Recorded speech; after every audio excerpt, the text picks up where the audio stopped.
এই waiter,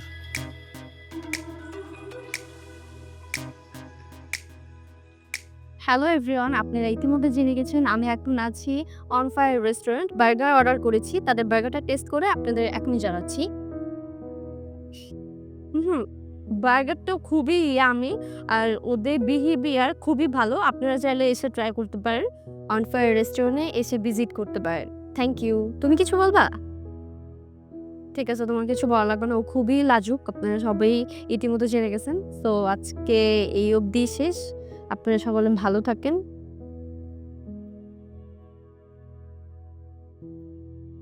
VAT? কিসের VAT? আপনি আপনার ম্যানেজারকে ডাকুন।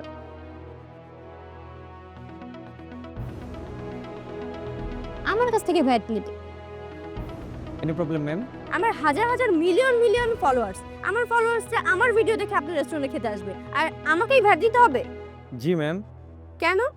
ম্যাম আপনি কি জানেন আপনার আমার দেয়া ভ্যাটের টাকায় দেশের কত উন্নয়ন হয়? যেমন? যেমন ভ্যাটের টাকায় নতুন নতুন রাস্তা হচ্ছে, ব্রিজ, কালভার্ট, সেতু হচ্ছে।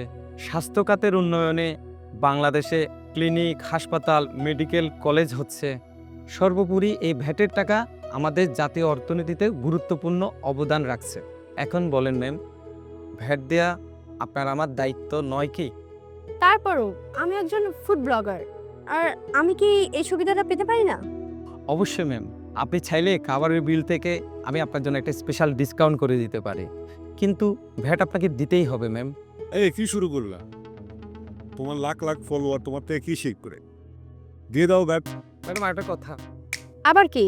ম্যাডাম স্লোগান কিন্তু একটাই, ভ্যাট দেই গরিব দেশ সমৃদ্ধ হোক বাংলাদেশ।